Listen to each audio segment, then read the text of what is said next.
Hello everyone, welcome to NET economics classes. I am Priyanka. हम कर रहे हैं daily 10 MCQs UGC NET economics के पॉइंट ऑफ व्यू से। डेली हम 10 क्वेश्चंस भी करेंगे तो काफ़ी बेनिफिशियल होगा हमारी प्रिपरेशन के लिए। ओके, अगर आप नए आए हैं तो चैनल को लाइक, शेयर और सब्सक्राइब करना मत भूलना। पसंद आए तो कमेंट भी ज़रूर करना। Thank you. स्टार्ट करते हैं आज के फर्स्ट क्वेश्चन से। क्वेश्चन नंबर फर्स्ट हमारा जो स्टार्ट हो रहा है वो हो रहा है 11 से। ऑलरेडी हम 10 क्वेश्चंस इसमें कर चुके हैं, तो आज स्टार्ट करते हैं क्वेश्चन नंबर 11 से। क्वेश्चन नंबर 11 क्या है हमारा? Consider the following statement in context of new trade theory. New trade theory के कंटेक्स्ट में हमें स्टेट्समेंट को कंसीडर करना है और फिर बेस्ट कोड चूज करके उसे टिक करना है। तो ये हमारा पहला है। It explains Y countries trade in similar goods.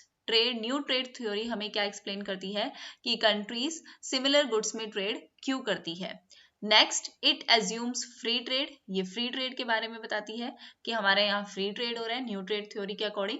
Third, ये कह रही है it assumes that trade take place in monopolistic condition, कि ट्रेड जो हो रहा है वो मोनोपोलिस्टिक कंडीशन में हो रहा है, ना ही परफेक्ट कंपटीशन, ना ही ओलिगोपोली, ना ही मोनोपोली, मोनोपोलिस्टिक। फोर्थ क्या कह रहा है ये? It exploits the economies of scale in production. ये क्या एक्सप्लॉइट कर रहा है? Economies of scale. जो भी हम फैक्टर्स ऑफ प्रोडक्शन है, बेस्ट फैक्टर्स ऑफ प्रोडक्शन देख के हम यूज कर रहे हैं according to new trade theory. तो पहला ऑप्शन ये हमें बताता है कि कंट्री सिमिलर गुड्स में ट्रेड कैसे कर रही है। दूसरा, फ्री ट्रेड। क्या कोई भी ऐसी ट्रेड थ्योरी होगी जिसमें फ्री ट्रेड हो रहा होगा? फिर फायदा ही क्या होगा? सो सेकेंड ऑप्शन तो हमारा गलत होगा। ये बताता है कि मोनोपोलिस्टिक कंडीशन में हो रहा है। ये हमें बताता है कि best production factors of production हमारे क्या क्या है। So according to that first, third and fourth हमारा स्टेटमेंट सही होगी। सो इसके अकॉर्डिंग ऑप्शन फोर्थ हमारा क्या होगा? बिल्कुल करेक्ट होगा। Now moving to the next question. Who among the following has been awarded the Nobel Prize in Economics for Analysis of Market with Asymmetric Information? Asymmetric Information के लिए किसको best Nobel prize जो है वो मिला था? First of all, asymmetric information का मतलब क्या होता है? इसको हम इंफॉर्मेशन फेलियर भी कहते हैं। इसका दूसरा नाम इंफॉर्मेशन फेलियर भी होता है। और इसमें क्या होता है कि एक पार्टी को इकोनॉमिक ट्रांजैक्शन के बारे में दूसरी पार्टी के कंपैरिजन में ज्यादा मटेरियल नॉलेज होती है। किस केस में? एसिमेट्रिक इंफॉर्मेशन के केस में। Okay, so this is asymmetric information. और इसके लिए नोबेल प्राइज किसे मिला था? Robert A Mundell, George Akerlof, Richard Thaler या पॉल क्रुगमैन। सो इसके लिए बेस्ट प्राइज मिला था जॉर्ज एकरलॉफ को। ऑप्शन सेकंड हमारा क्या होगा? सही होगा। हर क्वेश्चन के बाद वीडियो पॉज करके खुद से आंसर करने की कोशिश करना। चलते हैं हम अपने नेक्स्ट क्वेश्चन नंबर 13 पे। Intellectual property rights include. Intellectual property rights में क्या क्या इंक्लूड होता है? पेटेंट, कॉपीराइट, ट्रेडमार्क या ऑल ऑफ द अबव। ये तो सबको पता होगा कि ये तीनों ही चीजें इंक्लूड होती है, पेटेंट भी, कॉपीराइट भी और ट्रेडमार्क भी। सो इसके अकॉर्डिंग ऑप्शन फोर्थ हमारा क्या होगा? बिल्कुल सही होगा। चलते हैं हम अपने नेक्स्ट क्वेश्चन नंबर 14 पे। विच of the following statement is true for Indian economy according to World Bank figure for 2017? ये क्वेश्चन 2017 के अकॉर्डिंग बताना है, लेकिन हम जो करेंगे वो करंट सिचुएशन के हिसाब से करेंगे। अगर आपने इकोनॉमिक सर्वे वाली वीडियो देखी है तो उसमें भी मैंने इस चीज को एक्सप्लेन किया है। पहला ऑप्शन क्या है? India is now world 6th biggest economy. क्या इस वक्त हमारी इंडिया जो है वो 6th नंबर पे आती है? India's GDP amounted to 5 trillion at the end of 2017। और थर्ड है हमारा बोथ ऑफ द अबव और फोर्थ है हमारा नन ऑफ द अबव। तो अगर हम करंट सिचुएशन देखें तो India is 5th largest economy. First number पे है हमारी यूनाइटेड स्टेट्स, सेकंड नंबर पे है चाइना, थर्ड नंबर पे है जापान, फोर्थ नंबर पे है जर्मनी और फिफ्थ नंबर पे है इंडिया। 6 नंबर पे है UK, United kingdom. So this is the situation. Now India has 5th position in world biggest economy. ठीक है, तो ये हमारी स्टेटमेंट गलत है। according to new situation. Now India GDP amounted to 5 trillion. 5 trillion की GDP करने का हमारा टारगेट है, अभी हुई नहीं है. सो इसके अकॉर्डिंग अगर हम देखें तो हमारे कोई भी ऑप्शन करेक्ट नहीं है, नन ऑफ द अबव होगा. लेकिन अब जो ऑप्शंस बनेंगे वो इस चीज को कंसीडर करके बनेंगे, नई सिचुएशन को कंसीडर करके. सो इकोनॉमिक सर्वे वाली वीडियो भी एक बार देख लेना, उसमें सारे इंपॉर्टेंट क्वेश्चंस इंक्लूड किए हैं, 10 मोस्ट इंपॉर्टेंट क्वेश्चंस. ठीक है, करंटली 5th बिगेस्ट इकोनॉमी है और 5 ट्रिलियन का हमारा टारगेट है. Now moving to the next question number 15. According to cash balance approach, the elasticity of demand for money is equal to 1, less than 1, fluctuate with the changes in phase of inflation या फिर is more than 1. तो cash balance अगर हम theory की बात करें तो ये क्या बताता है कि elasticity of demand for money हमारी क्या है, यूनिटी है. Elasticity of demand for money क्या है हमारी, यूनिटी है, इक्वल टू 1 है. जिसका मतलब क्या है कि अगर हमारी मनी की डिमांड इंक्रीज होगी तो इसकी वजह से क्या होगा, हमारे प्राइस लेवल में उतना प्रोपोर्शनेट क्या होगा, डिक्रीज होगा. ठीक है, फॉर एग्जाम्पल अगर हम ले कि हमारे प्राइस लेवल फॉल करते हैं, अगर हमारे प्राइस लेवल गिरते हैं तो इससे हमारी जो रियल वैल्यू है कैश बैलेंस की वो इंक्रीज होगी, लोगों के पास ज्यादा पैसा होगा. Cash balance held by the people is more. So अगर हम कैश बैलेंस अप्रोच के अकॉर्डिंग देखें तो elasticity of demand for money किसके इक्वल होगी, यूनिटी के इक्वल, 1 के equal. So according to that option A हमारा क्या होगा, बिल्कुल सही होगा. चलते हैं हम अपने क्वेश्चन नंबर 16 पे. Which of the following is considered as third stage in Rostow stages of economic growth model? पहला ऑप्शन क्या है, हाई मास कंजम्पशन. सेकंड है हमारा ट्रेडिशनल सोसाइटी. थर्ड है हमारा pre condition for a take off. और fourth है हमारा take off.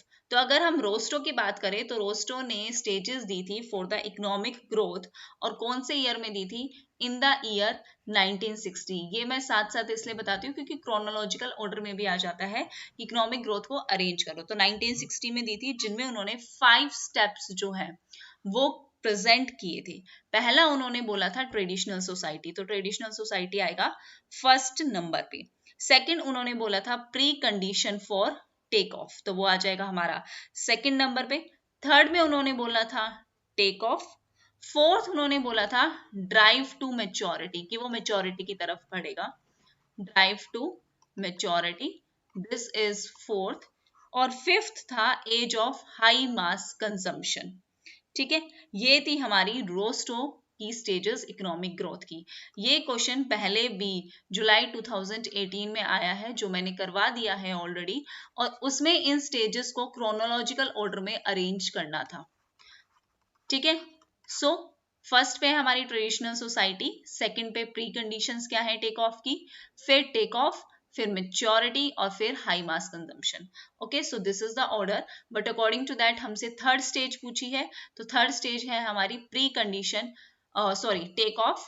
According to that option fourth हमारा क्या होगा, बिल्कुल सही होगा. Now moving to the next question number 17. Question number 17 क्या कहता है हमारा, which among the following is correct for the Keynesian model. Keynesian model के अकॉर्डिंग कौन सी स्टेटमेंट जो है वो हमारी सही है. ये सप्लाई डिटर्मिनेंट है, ये मनी मार्केट को इग्नोर करता है, ये अज्यूम करता है कि फुल एम्प्लॉयमेंट है रिसोर्सेज की, या फिर नन ऑफ द अबव. तो केन्जियन मॉडल की अगर हम बात करें तो यहाँ पे केन्जियन सिस्टम क्या कहता है कि इक्विलिब्रियम प्राइस लेवल वो कैसे डिटरमाइन होता है, जब हमारी एग्रीगेट डिमांड और एग्रीगेट सप्लाई कर्व के अकॉर्डिंग जब ये इंटरसेक्ट करते हैं तो उस पॉइंट पे हमारा इक्विलिब्रियम प्राइस लेवल डिसाइड होता है. तो ये सिर्फ सप्लाई डिटरमिनेंट नहीं है. जबकि अगर हम ये बात करें तो क्लासिकल इकोनॉमिस्ट ये कहते हैं क्लासिकल मॉडल के अकॉर्डिंग हमारा होता है सप्लाई डिटरमिनेंट, जब हम एम्प्लॉयमेंट आउटपुट डिटरमाइन करते हैं. ठीक है, सो जब हमारा एग्रीगेट डिमांड कर्व बनता है तो मनी सप्लाई वो क्या हमारी मानी जाती है, कांस्टेंट मानी जाती है, हम इग्नोर नहीं करते हैं. ठीक है, और फुल एम्प्लॉयमेंट की बात भी क्लासिकल मॉडल में की गई है, ना कि केन्जियन मॉडल में की गई है. So according to that fourth option हमारा क्या होगा, बिल्कुल सही होगा. कोई भी स्टेटमेंट हमारी सही नहीं है. चले अपने 18th नंबर क्वेश्चन पे, which is not true for the third stage of theory of demographic transition. demographic transition की थ्योरी के अकॉर्डिंग हमारी थर्ड स्टेज के लिए कौन सी बात सही नहीं है? पहला, पॉपुलेशन ग्रोथ बिल्कुल जीरो हो जाती है, पॉपुलेशन ग्रोथ होती ही नहीं है। Population growth approximately stabilized in a narrow range, कि वो स्टेबलाइज हो जाती है चाहे एक छोटी सी रेंज के लिए ही हो। डेथ रेट हमारी डिक्लाइन हो जाती है बट स्लोली, मतलब डेथ रेट हमारी डिक्लाइन हो रही है लेकिन स्लोली डिक्लाइन हो रही है।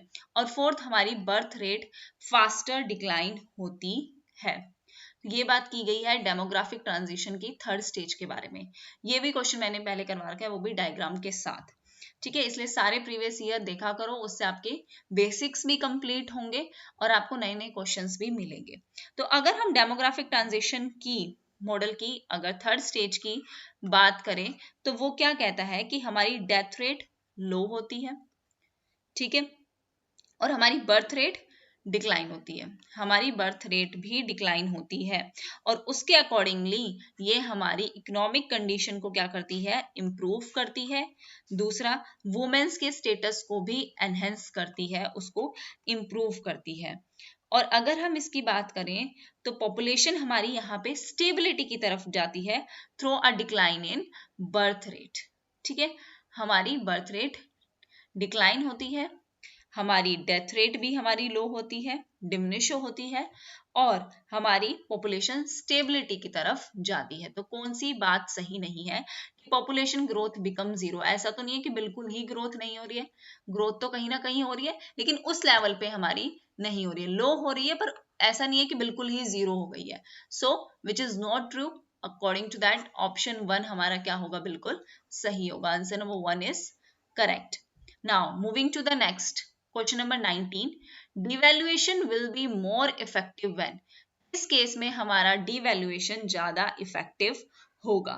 तो डिवैल्यूएशन क्या एक तरीके से डेलिब्रेट पॉलिसी है जो किसके अंडर होती है? Under the fixed exchange rate. और किसके लिए होती है? बीओपी के डेफिसिट को रिमूव करने के लिए। और ये हम कैसे करते हैं? अपनी होम करेंसी को लो करके। सो क्या बोला है, कब हमारी मोर इफेक्टिव होगी? इंटरनेशनल कैपिटल हमारी फ्रीली मोबिलिटी होगी तब, इंटरनेशनल कैपिटल हमारी फ्रीली मोबिलिटी नहीं होगी तब, मार्जिनल प्रोपेंसिटी हमारी इंपोर्ट की हाई होगी तब हमारी डिवैल्यूएशन ज्यादा इफेक्टिव होगी। कौन सी स्टेटमेंट हमारी सही है? हमें करेक्ट कोड जो है उस पे टिक करना है। तो मेन इफेक्ट्स क्या होते हैं हमारी डिवैल्यूएशन के? हमारा एक्सपोर्ट जो है वो चीपर हो जाता है, export are cheaper to foreign customers. Foreign customers के लिए हमारा एक्सपोर्ट क्या हो जाता है? सस्ता हो जाता है, ठीक है। दूसरा, हमारा इंपोर्ट जो है वो क्या हो जाता है? एक्सपेंसिव हो जाता है, ठीक है। तीसरा, जिसकी वजह से हमें क्या फेस करना पड़ता है? इन्फ्लेशन फेस करना पड़ता है, ठीक है। और हमारी डिमांड जो है एक्सपोर्ट की वो बढ़ जाती है, ठीक है, क्योंकि वो सस्ता हो रहा है। तो हमारी इंटरनेशनल कैपिटल फ्रीली मोबाइल करेगी तब इफेक्टिव होगा, हमारी इंटरनेशनल कैपिटल फ्रीली मोबाइल नहीं करेगी तभी हमारा डिवैल्यूएशन क्या होगा? इफेक्टिव होगा। मार्जिनल प्रोपेंसिटी टू इंपोर्ट हमारी हाई नहीं होगी क्योंकि हमारा इंपोर्ट क्या हो रहा है? एक्सपेंसिव हो रहा है। So according to that option second हमारा सिर्फ सही होगा, बाकी ये दोनों हमारे क्या है? गलत है। अगर हम कोड में देखें तो फोर्थ कोड हमारा इसके अकॉर्डिंग क्या है? बिल्कुल सही है। Now moving to the last question of this video, question number 20। Question number 20 हमारा क्या कहता है? Which of the following concept economist pair is not correctly match. किस इकोनॉमिस्ट ने कौन सी थ्योरी दी थी? नाइफ एज प्रॉब्लम को देने वाले थे हैरोल्ड डोमर, ट्रनपाइक कंजक्टर को देने वाले थे डॉफमैन, सैमुएल्सन और solo, golden rule of accumulation को दिया था E.S. फ्लैप्स ने, और सुपर मल्टीप्लायर को देने वाले थे हमारे J.M. केन्स। तो सुपर मल्टीप्लायर को हमारा J.M. केन्स ने नहीं दिया था, जबकि इस थ्योरी को दिया था J.R. हिक्स ने। J.R. हिक्स ने सुपर मल्टीप्लायर की थ्योरी सबसे पहले बताई थी अपनी बिजनेस साइकिल थ्योरी में। उनका ऑब्जेक्ट क्या था? इसको शो करने का। उनका ऑब्जेक्ट था कि वो रिलेशनशिप दिखाना चाहते हैं कि इंड्यूस्ड इन्वेस्टमेंट में क्या चेंज आता है अगर हमारी इनकम में चेंज आए तो। हमारी इंड्यूस्ड इन्वेस्टमेंट और ऑटोनोमस इन्वेस्टमेंट, जिसके बारे में पहले भी एक्सप्लेन किया। अगर आप वीडियोस के साथ सारे जुड़े हुए हैं लगातार तो आपको सारे क्वेश्चंस को करने में और भी आसानी होगी। सो इसका ऑब्जेक्ट क्या था कि हमें रिलेशनशिप बताना है कि इंड्यूस्ड इन्वेस्टमेंट में क्या चेंज आया हमारी कोरस्पॉन्डिंग चेंज इन इनकम के कारण। एक बार दोबारा बता देती हूँ इंड्यूस इन्वेस्टमेंट का मतलब। इंड्यूस इन्वेस्टमेंट का मतलब होता है वो इन्वेस्टमेंट एक्सपेंडिचर जो कौन कर रहा है, बिजनेस सेक्टर कर रहा है, जो किस लेवल पे बेस्ड है, हमारी इनकम के लेवल पे कि हमारी इनकम क्या होगी, प्रोडक्शन क्या होगी। ठीक है। दूसरी है हमारी ऑटोनोमस इन्वेस्टमेंट, जिनको प्रॉफिट से कोई लेना देना नहीं है। यस। सो सुपर मल्टीप्लायर को देने वाले कौन थे, जे.आर. हिक्स। नेक्स्ट है हमारा golden rule of accumulation. Golden rule of accumulation क्या कहता है कि अगर इकोनॉमी में एक्सट्रीम सिचुएशन भी आ जाती है और इकोनॉमी में हर कोई अपनी इनकम को सेव कर रहा है तो कंजम्पशन क्या होगी, नहीं होगी, जीरो हो जाएगी हमारी कंजम्पशन। इकोनॉमिक वेलफेयर बढ़ने की जगह क्या हो जाएगा, वो कम हो जाएगा। तो इस स्टेडी स्टेट में जिसमें हमारी वैल्यू ऑफ के जो मैक्सिमाइज करें हमारी कंजम्पशन पर वर्कर को, उसको क्या बोला जाता है, golden rule level of capital. और इस टर्म को फर्स्ट टाइम किसने क्वाइन किया था, एडमंड फ्लैप्स ने। एडमंड फ्लैप्स ने, और इस चीज को उन्होंने डिनोट किया था के स्टार जी से। ठीक है, ये थी हमारी golden rule of capital accumulation. Next है हमारी टर्न पाइक कंजंकर। टर्न पाइक कंजंकर को देने वाले हमारे कौन थे, डॉर्फमैन, सैमुएल्सन और सोलो। इन लोगों ने भी इसके बारे में डिस्कशन किया था और इन्होंने क्या कहा था, एक सेकेंड। हाँ, तो टर्नपाइक थ्योरी का मतलब क्या है, एक इकोनॉमिक थ्योरी जो हमें क्या बताती है, एक ऑप्टिमल पाथ के बारे में बताती है कि एक्यूमुलेशन के लिए सबसे बेस्ट वे हमारा कौन सा है। उसके इनिशियल लेवल पे और उसके फाइनल लेवल पे बेस्ड होती है ये हमारी थ्योरी। ये हमारी macro economics exogenous growth model है। ठीक है। उसके बाद है हमारा knife edge equilibrium. Knife edge equilibrium की अगर हम बात करें तो ये दिया था हैरोल्ड डॉमर ने। और ये कंडीशन क्या है, जिसमें हमारी एक या तो हमारा क्या होगा, it must be either equilibrium या फिर वो कैटास्ट्रॉफी। मतलब कई सारे केसेस में क्या होता है कि ये जो बैलेंस्ड है, ये जो बैलेंस कर रही है सिचुएशन, वो किस पे कर रही है, बिल्कुल पॉइंट पे, नाइफ एज पे। ठीक है। और ये मॉडल हमें इकोनॉमिक ग्रोथ के बारे में भी बताता है। ठीक है। और हैरोल्ड डॉमर ने इस मॉडल को दिया था, जिन्होंने बैलेंस बताया था एक्चुअल में और किस में, हमारी वारंटेड रेट ऑफ ग्रोथ, मतलब मैक्रो इकोनॉमिक स्टेबिलिटी के बारे में बताया था। ठीक है। So this is all about 10 questions of today. Thank you very much everyone. If you find it helpful then please like, share and subscribe. कुछ ना कुछ हमेशा पढ़ते रहिए और खुश रहिए।